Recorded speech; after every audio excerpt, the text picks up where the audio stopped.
వరదల టైంలో war rooms టైప్లో వర్క్ ఉండాలి. అక్కడ స్వయంగా పర్యవేక్షిస్తున్నారు లోకేష్ గారు. ఇప్పుడు ఎవరికాళ్ళ కంప్లైంట్లు ఇవన్నీ కూడా ఏర్పాట్లు చేస్తున్నారు, చెక్ చేసే ప్రయత్నం చేస్తున్నారు. అసలు సమస్యని మిస్ అయిపోతున్నారు అందరూ కూడా. లాజికల్ ఫెయిల్యూర్ ఏంటయ్యా అంటే బేసిక్గా గ్రౌండ్ రిపోర్ట్ తెలియదు. మన అధికారులు ఇచ్చే రిపోర్టే మనకు ఉంటుంది.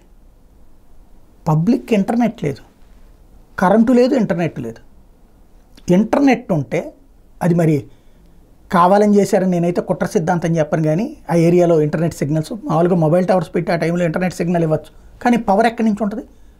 పవర్ బ్యాంక్స్ ఉన్నోళ్ళ వరకు చేయాలి. చాలామంది తెలివిగానే చేశారు. 2-3 ఫోన్లు ఉంటే రెండింటిని స్విచ్ ఆఫ్ చేసి పెట్టుకుని ఒక ఫోన్లో నుంచి ట్రై చేస్తూ వచ్చారు.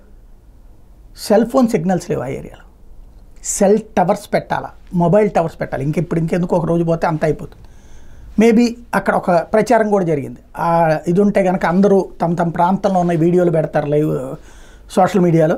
అలాగే అక్కడ అది అందలేదు ఇది అందలేదు అని తిట్టిపోస్తారు కాబట్టి అక్కడ సిగ్నల్ అందనీయకుండా చేశారు అన్నటువంటి. బట్ కరెంటు లేకపోవడం వల్ల ఆ సెల్ టవర్స్కి ఉండేటటువంటి వాటిలో డీజిల్ అది పోయాలా, అవన్నిటికి పవర్ ఉంటుంది, అవన్నీ పాడైపోవడం వలన జరగట్లేదు అన్నటువంటి మరొక వాదన ఉంది. సరే, అది పక్కన పెడితే బేసిక్ అవసరం ఏంటంటే అక్కడ పబ్లిక్కి కమ్యూనికేషన్ లేనప్పుడు వాళ్ళు ఎట్లా ఇంటిమేట్ చేస్తారు? వార్ రూమ్కి ఎట్లా ఫోన్లు వస్తాయి? అంటే ఇది క్రైసిస్ మేనేజ్మెంట్ రూమ్స్ అంట. ఎట్లా ఫోన్లు వస్తాయి? బయట ఉన్నటువంటి వాళ్ళు అయ్యా మా వాళ్ళు లోపల ఉండిపోయారయ్యా, మందులు కావాలయ్యా, పిల్లలు కావాలయ్యా, పిల్లలు ఉన్నారయ్యా, లోపలికి పంపించి ఏర్పాటు చేయండి, ఇట్లాంటి కాల్స్. ఆహారం కావాలి, పాలు కావాలి, నీళ్ళు కావాలి, మా వాళ్ళకి పంపించండి. లోపల ఉన్నవాడికి ఎట్లా తెలుసుద్ది?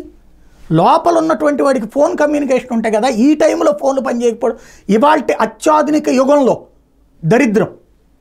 ఆ చుట్టుపక్కల పోనేది ఏదో ఆకాశం అవతల ఎక్కడో లేదు, అదంతా విజయవాడ సరౌండింగ్స్ ప్రాంతమే.